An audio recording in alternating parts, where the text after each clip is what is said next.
The story is introduced as our female protagonist Kagari, and sitting across from her sits Nana-kun. The two have known each other since childhood, but whatever closeness they once shared no longer feels natural. There's an awkwardness between them, the kind that builds when time passes, but emotions are never addressed. Their current situation only adds to that discomfort.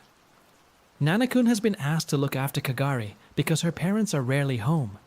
It's a responsibility he didn't exactly choose, but one he accepted anyway. Even so, he's painfully aware of how strange it looks. A young man living alone, entrusted with someone else's daughter. He tries to stay focused, but his attention keeps drifting. Kagari sits too close. Or maybe she's always been this close, and he's only just noticing. Either way, his thoughts refuse to settle. Instead of pulling away, she closes the distance. Before he can decide, Kagari leans into him fully. Her arms wrap around him without warning. There's no hesitation, no embarrassment, no sign that this was a mistake. She holds him firmly, calmly, as if this closeness feels natural to her. For Nana-kun, it's overwhelming. His body locks up, his thoughts completely derailed.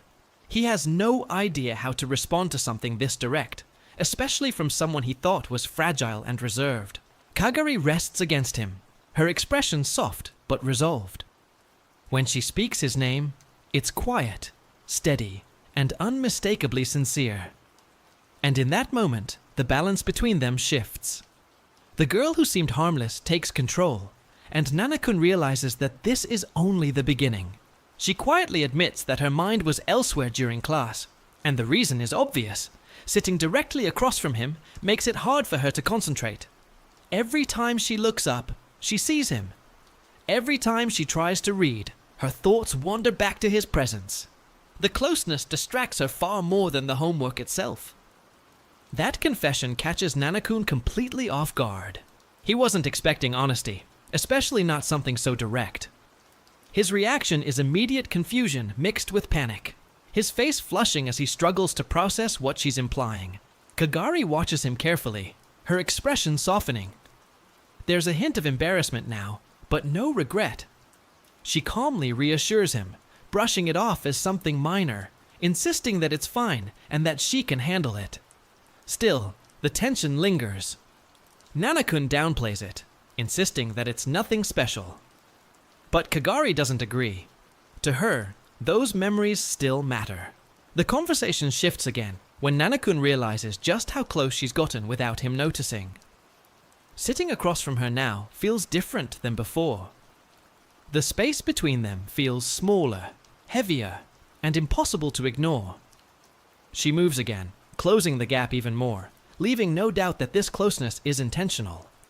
Nana-kun stiffens, his thoughts spiraling as he realizes he's completely lost control of the situation. That's when Kagari makes her intentions clear. She leans in, her expression serious but warm, and asks him directly whether he hates her. She pulls him into another embrace, tighter this time, pressing her weight against him so there's no room to escape. Nana-kun lets out a quiet, startled sound as she holds him firmly. She explains, calmly and confidently, that she's doing this because she wants an answer from him. Not words, not excuses, just a reaction. Kagari holds him for a moment longer before finally pulling back. She smiles, satisfied. From that point on, she decides something for herself. With his permission, or without it, she intends to spoil him openly, step by step, day by day. And as Nana-kun sits there, flustered and shaken, one thing becomes painfully clear. Kagari intends to completely rewrite their dynamic with every moment of her touch. Together, they will never be the same. After the earlier tension settles, Kagari finally speaks up and asks a question she's clearly been holding back for a long time. She wants to know why Nana-kun allowed her to live with him in the first place. From her perspective, he could have refused. He could have kept his distance. Yet, he didn't. Nana-kun doesn't answer immediately. The question catches him off guard, forcing him to look back on his own actions rather than his discomfort. Kagari admits that she fully expected him to turn her down, and the fact that he didn't has stayed with her ever since.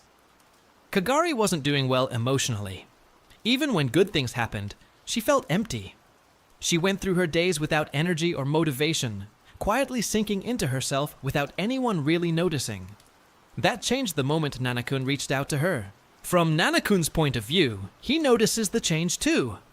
Over the phone, he's told Kagari she sounds different now. Lighter, happier. And even though he tries to brush it off, the implication clearly rattles him. So he keeps a careful distance, worried about how things might look to others. A working adult living with a high school girl is already questionable. He doesn't want to make things worse by appearing too close, and Kagari notices the distance immediately. Despite that, they still walk home together under the same umbrella. The memory feels strangely intimate to Kagari. She points out that they never used to be this close before, and the realization makes her flustered in a way she can't quite hide. Even at home, the domestic atmosphere continues. Kagari prepares food, proudly following recipes and improving little by little. Nana-kun praises her without thinking too much about it, and she reacts positively. She openly admits that it feels like they're newly married, even if only in atmosphere. Nana-kun panics at the comparison, insisting that nothing has really changed. As far as he's concerned, their situation is the same as it's always been. Just childhood friends living together under unusual circumstances. But Kagari doesn't see it that way. She reminds him that labels don't matter as much as feelings. Even if he insists he doesn't have a girlfriend, even if he downplays everything, the fact remains that she's here with him. Chosen. Staying. Later that night, Nana-kun tries to convince himself that nothing she's done was intentional. That she isn't deliberately pushing boundaries. That he's just overthinking everything. But as he falls asleep, Kagari quietly slips into his bed and holds onto him. Not aggressively, not forcefully, just close enough that he can feel her warmth. Later that night, Nana-kun tries to convince himself that nothing she's done was intentional, that she isn't deliberately pushing boundaries, that he's just overthinking everything. But as he falls asleep, Kagari quietly slips into his bed and holds onto him, not aggressively, not forcefully, just close enough that he can feel her warmth. Trying to regain control of the situation, Nana-kun awkwardly suggests creating more distance between them, believing it might help her feel more at ease. The moment the words leave his mouth, he realizes he's made a mistake. Kagari is visibly shocked. To her, it feels like rejection. And just like that, the emotional balance shifts again. What Nana-kun thought was a harmless attempt at restraint lands much deeper, leaving Kagari hurt and confused, and reminding him that his indecision is starting to have real consequences. In Chapter 14, Kagari and Nana-kun walk through a festival, with the same ever-longing tension between them that doesn't disappear. Nana-kun is constantly aware of Kagari's presence. She keeps glancing at him, clearly working up the courage to say something, while he pretends not to notice. Eventually, Kagari reaches out and gently takes his hand. At first it's loose, almost tentative, like she's waiting for him to pull away. Nana-kun freezes, his body reacting before his mind can catch up. He looks down, realizing she's holding onto him properly now. He doesn't let go. Kagari squeezes his hand slightly, then asks how long they're allowed to stay like this. The question catches him off guard. It's simple, but loaded with meaning. Nana-kun panics internally and gives the safest answer he can think of. He tells her they can hold hands until they get home. It's not romantic, it's not a confession, it's just a boundary he can justify to himself. Kagari listens carefully, then responds honestly. She tells him that for her, this moment doesn't feel like just for now. Standing there together, surrounded by people and noise, it feels important. Like something she wants to protect. She then asks him directly how she's supposed to hold hands with him. The bluntness makes Nana-kun's face heat up instantly. He stumbles over his words, clearly flustered, before blurting out a practical excuse. If they get separated in the crowd, it would be a problem. She steps closer, closing the distance between them without hesitation. Nana-kun's thoughts spiral. He wonders what he's doing, reminding himself again that she's only his childhood friend. But when she starts to walk ahead, he instinctively reaches out and grabs her wrist to stop her. The action surprises both of them. Almost immediately, Nana-kun realizes what he's done and lets go, as if afraid he crossed a line. Kagari turns back toward him, watching his reaction closely. Instead of being upset, she smiles. She softly says that she hopes she can come with him again next year. As fireworks explode overhead, the conversation shifts. Kagari asks if he's talking about when they were kids, about the time he stopped going to festivals with her. He admits it. She reminds him that he used to be terrified of fireworks back then. Hearing that, Nana-kun apologizes, not just for tonight, but for avoiding her for so long. He thanks her for coming with him this year. The scene transitions fully into the festival atmosphere. Bright stalls, lanterns, crowds moving slowly through the streets. Kagari's mood lifts immediately, her excitement returning as she asks if there are any strange or unusual stalls this year.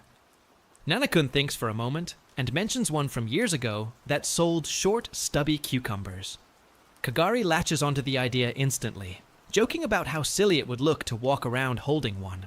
As they move through the crowd, Kagari suddenly bumps into him. She stumbles forward, grabbing his shirt to steady herself. Nana-kun panics, worried she's hurt, but she quickly reassures him that she's fine. She explains that she's just not very good with crowds. That's when he remembers something important. Kagari had mentioned before that being close outside makes her uncomfortable. And yet, here she is, trying anyway, for his sake. The relationship advances as the story moves on to Nana-kun, and already exhausted on the couch, barely able to keep his eyes open. Kagari notices immediately. She sits beside him and quietly watches him for a moment, making sure he's really asleep. She tells herself that Nana-kun is terrible at letting other people take care of him and goes for a move. When he starts to stir and tries to get up, Kagari stops him. She gently but firmly keeps him where he is, telling him it's fine and that she'll handle things. Nana-kun protests weakly, saying he can get up on his own, but it's obvious he doesn't have the energy to argue. Kagari stays close, brushing his hair and covering his eyes so he can rest properly. Nana-kun gets flustered, realizing how close she is, but he's too tired to resist. As she looks down at him, Kagari quietly thinks about how bad Nana-kun is at accepting kindness. She admits to herself that she wants to spoil him, not because she has to, but because she wants to. She even jokes to herself that if they ever got married, she'd spoil him every single day, then corrects herself, thinking that they'd probably end up spoiling each other. The story then cuts back to when they were kids, during a neighborhood association camp. Nana-kun is already older than Kagari, and instead of playing, he's busy helping the adults because his mother is in charge of organizing the event. Kagari asks him if he's not going to join the test of courage. Nana-kun hesitates, then apologizes. He explains that he has to help, and suggests that Kagari go with the other kids instead. He even pats her on the head, trying to encourage her to have fun without him. Kagari agrees, but she's clearly disappointed. That night, the test of courage begins. Kagari walks the dark path alone, holding a small flashlight. The forest is quiet, and every sound feels louder than it should. Little by little, fear starts to creep in. She realizes she's off the proper path. It's too dark, and her legs won't move. She crouches down, hugging herself, admitting that she's scared. She softly calls out Nana-kun's name. Then she trips, dropping her flashlight. The light rolls away, and the darkness feels even heavier. Just as panic fully sets in, someone calls her name. Nana-kun runs toward her, breathless. He explains that someone at the halfway point said Kagari's group never showed up, and the moment he heard that, he went looking for her. Kagari looks up at him, tears in her eyes, and asks if he's hurt. Before he can answer, she clings to him, shaking, finally admitting how scared she was. Nana-kun freezes for a second, then gently holds her, telling her it's okay now. He found her. She's safe. Since that day, Kagari hasn't been good at being alone in the dark, and Nana-kun has never stopped feeling responsible for her. That's why, now that they're older, she stays close whenever he looks tired. And that's why Nanakun always lets her. When Nanakun gets home, Kagari suddenly appears in a dress and cheerfully says, "Trick or treat." He freezes, completely caught off guard, and awkwardly tries to brush it off, saying events like that are too much trouble. Kagari doesn't argue. She simply accepts it, a little disappointed, and the moment quietly passes. The apartment door clicked open with a soft sound that echoed through the hallway. Silence greeted Nanakun as he stepped inside, announcing, "I'm home," out of habit. His voice echoed through the empty space with no one to answer back. "Ah, right," he muttered, reality slowly dawning on him. Kagari wasn't supposed to be there today after all. She'd mentioned something earlier about going back to her parents' house to make chocolate for Valentine's Day. Probably sleeping there too, since she doesn't have school tomorrow, he figured, trying to piece together her plans in his mind. The morning felt strangely quiet and empty without her usual energy filling the apartment, leaving an odd feeling he wasn't quite ready to admit bothered him. Valentine's decorations caught his eye everywhere he looked in the city. The stores were already pushing their seasonal displays with aggressive enthusiasm, every corner packed with elaborate chocolates bearing cute heart designs. The red and pink ribbons seemed to mock him from every shelf as he passed by the commercial district, reminding him of romantic obligations he definitely hadn't prepared for yet. Kagari's eyes sparkled like stars as she looked at the Valentine's displays with unbridled joy and excitement. "Look, Nanakun, the Valentine's Day chocolates all look so cute," she exclaimed, practically vibrating with enthusiasm. "I'll give you chocolates this year too, Nanakun," she declared with such genuine warmth that it made his heart skip a beat unexpectedly. Her expression shifted to something more vulnerable and sincere as she continued talking. "There's a stack of recipe books at home," she admitted quietly, a hint of embarrassment coloring her cheeks pink.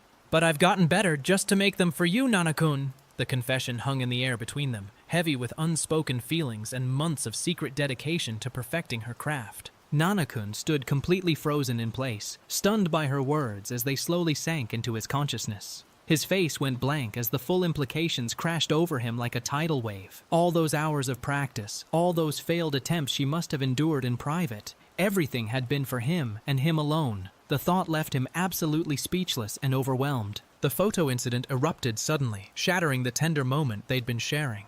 "What do you want to do with that photo?" Nanakun asked nervously, sweat forming on his brow. "I'll make it my wallpaper," Kagari declared with terrifying casualness. "Ah!" he screamed in absolute panic as chaos ensued between them, hands reaching and grasping desperately for the phone. "I want you to play a proper trick on me, though," Kagari requested, her tone carrying unexpected weight and playful challenge. Nanakun stammered in response, insisting he did do it properly, though his defense sounded weak even to his own ears. But clearly, his half-hearted attempts at Halloween playfulness weren't going to cut it anymore with her steadily rising expectations. Standing there in her elegant costume, chocolates prepared, and expectations sky-high, Kagari had transformed into something more determined and intense than he'd ever seen. Nanakun realized the overwhelming truth in that moment. Their Valentine's tradition had evolved into beautiful, chaotic warfare, and he was happily, hopelessly doomed. She always won these rounds anyway, and honestly, he wouldn't have it any other way at this point. Nanakun stood alone in his apartment, staring at his phone as evening settled in. "Lone time is nice," he muttered to himself, trying to convince himself of something he didn't quite believe. "First time being alone in a while. Guess I'll just eat something basic tonight." The quiet felt strange after having Kagari around constantly. An emptiness he wasn't ready to admit bothered him. His phone screen glowed in the dimness, displaying a message that made his heart skip unexpectedly. A simple text from Kagari appeared. "Nanakun, feeling lonely without me?" With a little beer mug emoji. A message? From Kagari? He realized, staring at the words as they seemed to mock his attempt at enjoying solitude. She could read him too easily, even from a distance. The apartment door suddenly clicked open. "Ah!" Nanakun breathed as Kagari stumbled inside, clearly tipsy from drinking. "Nanakun, are you asleep?" she called out, her voice carrying that loose quality that came with alcohol. "Beer?" he questioned, noting the obvious signs. "He doesn't drink when I'm around," she observed, a realization that seemed to mean more than she was saying out loud. "Nurg," Nanakun groaned as Kagari approached unsteadily. "Kagari?" he called with growing concern as she moved closer to where he sat. "Nanakun, you'll catch a cold like that. Get up, please, she urged, her words slightly slurred but genuinely worried. The role reversal was complete. Now she was the one taking care of him in her intoxicated state. The tension broke into something softer as they stood outside together in the evening air. Kagari, what are you? Nanakun started, confused by her sudden emotional shift. I only want you to look at me funny, Kagari confessed quietly, her vulnerability laid bare by the alcohol loosening her usual restraint. The admission hung heavy between them, honest and raw. Huh, he responded, genuinely struggling to process what she was really asking for in this moment. The weight of unspoken feelings pressed down on the space between them as other pedestrians passed by, oblivious to the private moment unfolding. Something fundamental was shifting in their relationship, whether either of them was ready for it or not. Yeah, I guess so, Nanakun finally conceded after a thoughtful pause. And you saved me when I was almost kidnapped, you know, Kagari reminded him, bringing up a memory that clearly anchored everything for her. The reference connected them across their shared history, a thread of protection and care that had always existed but never been properly acknowledged until now. Welp, having my childhood friend get funny looks from other guys might have put a damper on my mood, he admitted, with unexpected honesty, revealing his own possessive feelings. I'm not, she stated firmly, confused. Oh, are you mad at me? He asked nervously, suddenly worried he'd overstepped or revealed too much of what he actually felt about her. So where are we heading?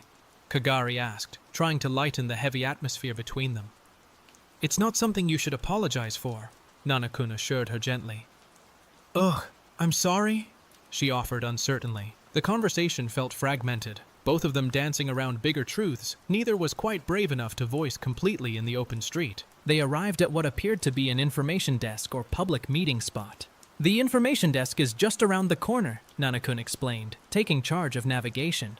Grab went the sound effect, as Kagari suddenly seized his hand. Or do you want me to take you there? She asked with a teasing smile, the boldness that came with drinking making her brave enough to close the distance.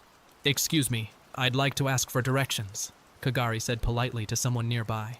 Oh, just go straight down this road and turn right at the traffic light. Uh-huh, came the helpful response with clear directions. This place here, the stranger confirmed.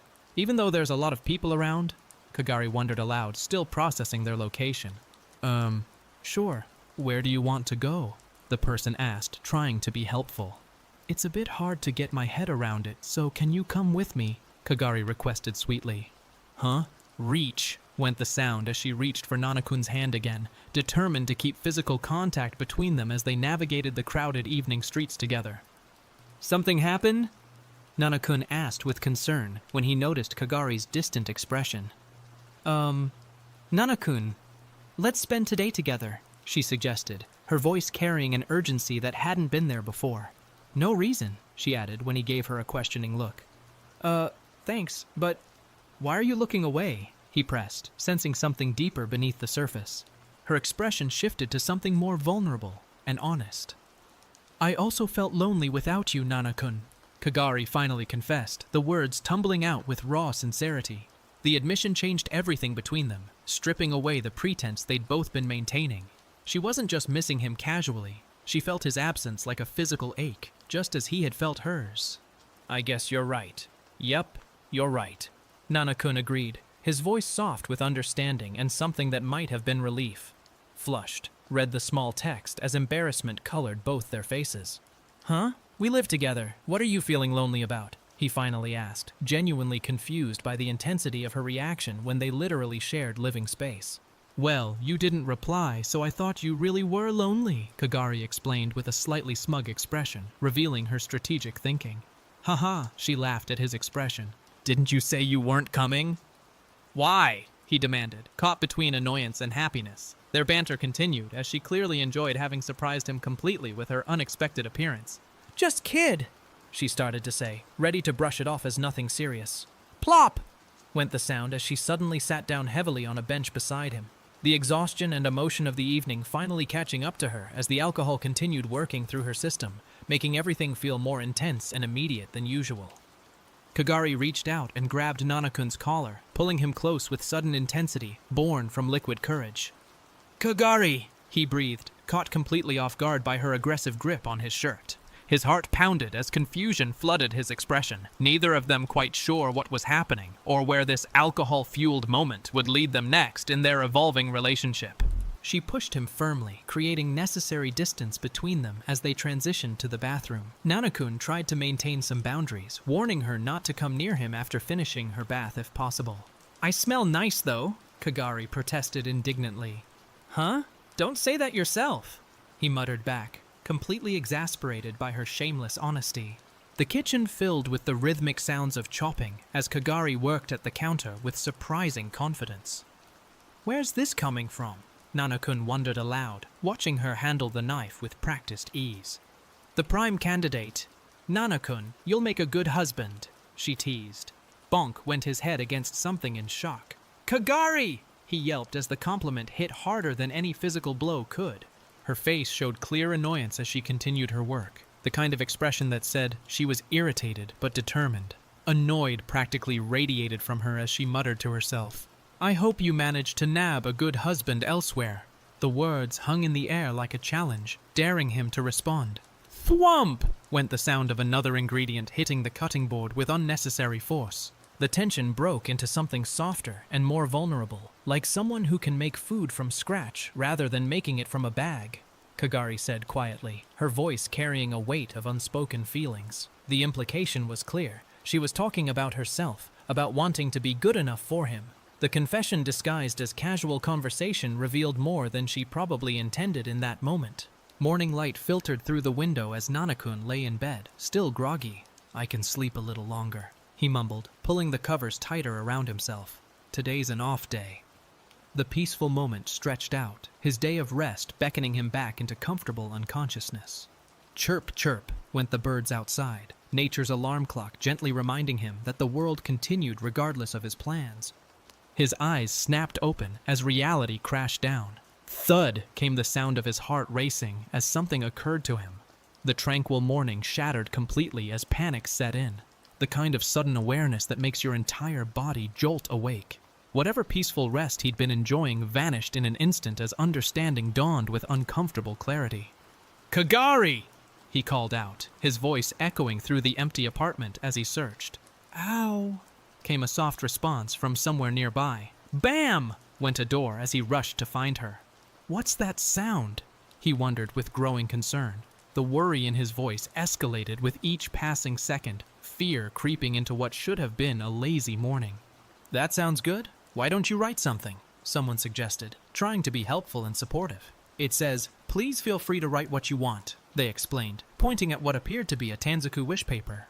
"Oh yeah, it's Tanabata, so there are Tanzaku being displayed," another voice noted. "In the middle of shopping," appeared as a small caption, providing context to the scene unfolding. Gasp escaped from Kagari as something caught her attention suddenly. What? Nanakun stammered, completely caught off guard by her reaction.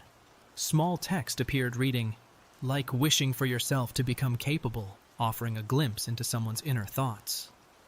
Glance went the awkward eye contact between them as both tried to figure out what the other was thinking in this moment. "That's definitely something you wouldn't be able to write on the Tanzaku," someone observed with knowing amusement. Kagari's face showed deep embarrassment, the kind that makes your whole body heat up. Her internal thoughts betrayed her as she considered what she actually wanted to wish for, something far too personal and revealing to write publicly, where others might see and judge. "What's wrong with me caring about you?" Nanakun asked with genuine confusion, unable to understand why his concern was being questioned. The question hung between them, simple, yet loaded with implications neither wanted to fully acknowledge. His expression showed honest bewilderment at the suggestion that caring about her could somehow be inappropriate or strange in their situation. Blush went Kagari's entire face as blood rushed to her cheeks in an overwhelming wave. "Huh?" Nanakun managed, watching her reaction with growing alarm and confusion. The intensity of her blush spoke volumes, revealing feelings she'd been trying to keep hidden. Her embarrassment was so complete and consuming that she couldn't even form words in response. Nanakun found himself caught in an impossible position, literally frozen as Kagari held him close. He remained silent, unable to find words for the situation. "Well, what do I even say to that?" His thoughts screamed internally while his mouth refused to cooperate. The physical closeness combined with emotional intensity created a moment so charged that speaking felt impossible, like any words would shatter something fragile. Well Up appeared as small text as emotion threatened to overwhelm. Tear followed as actual tears formed, the physical manifestation of feelings too big to contain. Well, if I say that she's not my type, she'll probably stop having expectations for me, so yeah. Nanakun thought, trying to rationalize a way out. He finally managed weakly. I just want to know your type, Kagari stated, with disarming directness, her voice steady despite the tears. Huh? Nanakun responded, thrown completely off balance by the question. You're acting weird, Kagari, he observed, noting how different she seemed. The conversation had shifted into territory neither had properly navigated before, each word feeling heavier than the last. The vulnerability between them deepened as words became harder to find. I mean, we live together, but nothing is happening, so I thought maybe that's the problem, Kagari explained, her logic trying to make sense of their complicated situation. Hey, Nanakun started, unsure where to even begin. Am I not your type, Nanakun? She asked, the question carrying the weight of genuine fear and insecurity that she might not be enough. A towel draped over someone's form in the bathroom, water still dripping from recently washed skin. Flap went the fabric as movement disturbed it. Ha, came a breath, perhaps of relief or resignation. Even when I make advances on him, Kagari thought with frustration, evident in every word. The internal monologue revealed her attempts at being forward, at pushing their relationship somewhere new and undefined. The morning after their intense night, Kagari wakes up in bed with the protagonist, both of them tangled up together. She's lying there quietly, wondering why Kagari is even here in the first place. The whole situation feels surreal, like something that shouldn't be happening. She mutters to herself, trying to remember what led to this moment, feeling confused about how they ended up sleeping in the same bed together like this. Kagari tells her there's no need to act tough about the situation. The two of them are just lying there in an awkward silence, both aware of what happened, but not quite ready to address it. The protagonist is still processing everything, her heart racing as she tries to figure out what comes next. She hopes desperately that he stays asleep for the whole night so she doesn't have to deal with this conversation right now. Suddenly, the protagonist wraps her arms around Kagari in her sleep, pulling him closer without even realizing what she's doing. The intimate contact catches him completely off guard. He's frozen there, not sure how to react to her unconsciously clinging to him like this. His mind is racing with thoughts about what this all means and how drastically their relationship has shifted overnight. Kagari softly calls out to her, asking if she can sleep with him. The question hangs in the air between them, loaded with meaning. The protagonist is caught off guard by the direct request, her face showing surprise. She stammers out that she brought her own futon to sleep on, trying to maintain some boundaries despite everything that's already happened between them. The protagonist admits it was her fault for scaring Kagari anyway, so yeah, she supposes he can sleep there with her if he wants. She's trying to play it cool but failing miserably. They talk about how this reminds them of way back in elementary school when they used to sleep together innocently. Those were simpler times before all these complicated feelings got in the way of their friendship. The protagonist tries to act casual, telling Kagari to stay right there until she comes out of the bathroom. She's still scared about the whole situation and what it means for them going forward.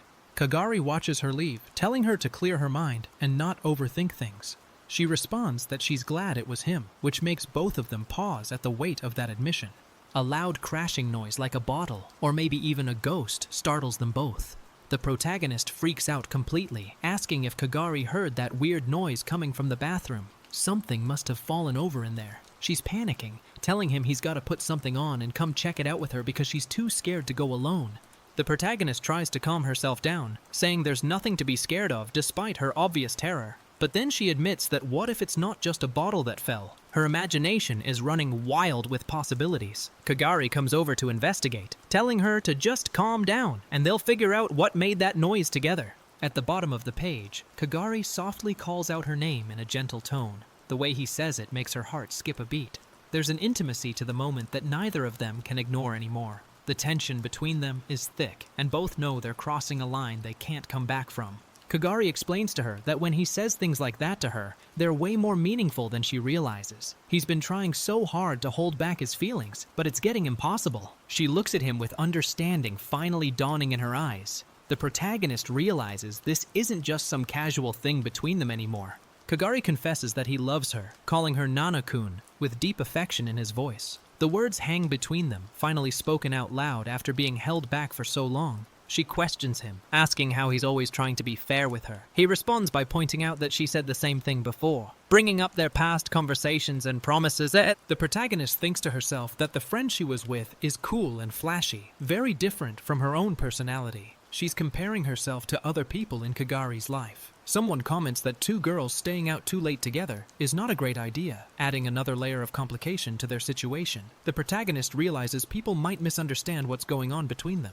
The protagonist notes that people often take Kagari for a guy because of her appearance, but she's still very much a girl underneath it all. This gender ambiguity has always been part of who Kagari is. The protagonist is coming to terms with what that means for their relationship and how society will view them together. Kagari is banging on the door frantically, yelling that the protagonist is going to be late and she needs to look at the time, but she doesn't react at all to his knocking. He's shouting for her to wake up so she can get up and start her day. There's a sense of routine domesticity to the scene that shows how comfortable they've become with each other. And after that, we see the protagonist asking Kagari if he wants to wake up or not. Addressing him calmly, she mentions turning off that pesky alarm so his voice is the first thing she hears in the morning instead. Kagari says he's going out with friends tomorrow. She tells him he really should start sleeping earlier, showing genuine care for his well-being. He agrees he'll wake her up, and she thinks to herself about how she asks him to wake her up, cementing their new morning routine together. The protagonist stands in gloomy silence, assuming she'd always be there to greet him when he got home. He questions if he did something wrong as the door stays shut. The weight of her absence hits him hard as he realizes she has corrupted him completely. He didn't even consider she might have gone out on her own without telling him, and now he's left standing there feeling lost. Looking at himself in the mirror, the protagonist can't help himself after realizing how much she does for him. He asks if there's anything she'd like him to do to make things right. On days like this, Kagari gets even more overprotective than usual, constantly worrying about him. Of course it starts pouring right when he's heading home, because that's just his luck today. When the protagonist finally gets home, he's greeted by an overly enthusiastic welcome. She's offering to dry him off, get him warmed up, wanting to do everything for him at once. She's asking if he wants something to drink, completely fussing over him. He simply tells her he's home, but the silence that follows is deafening. He calls out for Kagari, wondering where she could be. The protagonist reflects on how Kagari always does these things when he's half asleep, taking care of him in ways he doesn't fully register. She asks if he's sleeping, to which he groggily replies he's wide awake. The conversation shifts as she questions what's the matter, pointing out he was saying something earlier. He tells her all he's saying is she's redder than a lobster right now. Kagari softly calls out to her, and she looks absolutely adorable in her flustered state. The protagonist slumps over completely drained, admitting he's only tired because she was being a menace all day. She plops down next to him, apologizing for dragging him along with them. He comments on how she has such big hands compared to his own, noticing these little details about her. The protagonist asks what she got and if it's cute, unable to hide his curiosity. She can't believe she actually bought it anyway, showing him her purchase. He had to run around looking for her because he's thirsty now from all that walking. She suggests they grab something to drink together, then asks if this is for wearing at home, examining the clothing she bought. They realize their friends are already gone, wondering if they actually went off somewhere without them. Did they just leave them behind like that? The protagonist thinks they're clear to go out now without the group. They agree and start heading toward the exit, the sound of their footsteps echoing as they leave together. At the top of the store, someone wearing a fashionable hat spots them and gets excited. She's asking if they were buying something, clearly interested in what brought them there. The protagonist tries on different accessories, with his friend commenting that these don't look half bad on him. She suggests that he's her brother, not a bag boy, defending him when someone makes assumptions. The protagonist thinks to himself that at least Kagari isn't clinging to him all the time when Ye's around, which gives him some breathing room. But Ye is so noisy and energetic that it's exhausting in a completely different way. He looks at his reflection, calling himself selfless for putting up with his whole shopping trip. A girl suddenly peeks into the bathroom asking if he's still awake. The protagonist flinches in surprise at the intrusion. He can blame her for startling him like that when he's trying to have a private moment. Her face appears in the doorway with an innocent expression, completely oblivious to how inappropriate this is. At PE class, Fujiwara-san calls out to them, along with Kamieda-san and Kawada-san. Someone bumps into the protagonist, and he notices how much older this person looked compared to the others. A classmate excitedly mentioned seeing him yesterday, bringing up that he went home with some guy. The implication hangs in the air awkwardly. The protagonist ruffles through his hair, thinking to himself that he thought she liked cleanliness and order. She says she doesn't care that much about it, revealing a different side to her personality. He thanks her again for picking him up from school today, genuinely appreciating the gesture even if he acts casual about it. The protagonist asks if they went over this before, seeking clarification. She responds affirmatively, saying yeah, she understands it's his responsibility now. The group discusses their annoying group project and when they're gonna get it out of the way. Today maybe, if they're both fine with meeting up to work on it together. The protagonist observes that he's done similar things before, sure, but it feels like he's been more distant lately than usual. He wishes Kagari would talk to him more about what's going on in his head, instead of keeping everything bottled up inside. The distance between them is growing, and he can feel it. Kagari asks if he wants some, offering something to share. The protagonist declines politely, saying no thanks. She mentions she's going to take a bath, and he acknowledges it. The domestic routine continues as normal, but there's an underlying tension neither of them is addressing directly. The protagonist admits his brain wasn't functioning last night when they talked about this. She moves closer to him with a grinding motion, and he realizes she's not forgiven him for whatever he did. He apologizes, but she explains that if he promises they can sleep together like this sometimes, then she'll forgive him for his mistakes. And the next scene shows them in bed together as she tells him he needs to get up. He refuses, saying no. She reminds him that when the three of them used to sleep together, it was the same as back then. He said it himself last night, so she's holding him to that promise. He stammers as she points out that he pulled her onto the bed with him, which he can't deny. The protagonist leans against her casually, telling her nah when she offers to help. She insists she's fine and has got it handled herself. He's making things way too easy for her, she complains. He accuses her of doing that on purpose to get his attention, which she doesn't deny. The dynamic between them is shifting as they both play these little games. The girls in class call him strong too, which catches him off guard. He tries to clarify he didn't mean it that way when he called her strong earlier. She's genuinely confused about why he's apologizing so much for calling her strong, not understanding that he sees it as potentially insulting rather than a compliment. Someone mentions they invited him last time, so this must be an invitation again. The excitement is palpable as they confirm yes, yes, very much yes to whatever's being proposed. But knowing they like the same character sure closes that distance quick between people who share interests. People call her mysterious and hard to approach, but she's glad she decided to go through with it. The protagonist shows off a folder with its print design, clearly proud of something he's collected or created. One person knows it's not good to pry into personal things, while another asks if they could tell them more details. Meanwhile, someone mentions they're still curious about his cousin and wants to know more about that situation. He's been looking out for her since she was little. The protagonist explains about his relationship with his cousin. She points out that he's taller than her now, which is a shift in their dynamic. By the way, she's still curious about learning more, wanting to understand the full picture of their family relationships. The protagonist realizes he has to act proper to appear strong to people he's not close with, maintaining a certain image in public. He's a crybaby for sure, but that doesn't mean he's weak underneath it all. He's been handling the little gremlin that is Yae with ease for many years now, and he never backs down against her challenges either. The protagonist reflects on how maybe it's because she's always been like a porcelain doll that needed protection. The girls tended to avoid her out of jealousy or misunderstanding, while boys her age teased her because they secretly liked her. So there's always been a wall between her and her schoolmates that's been hard to break down. The protagonist announces he's done changing and comes out to meet them. Wait, she actually went out with friends the other day, he realizes with surprise. Was that the same girl from the photos he saw earlier? The pieces are starting to connect in his mind about her social life.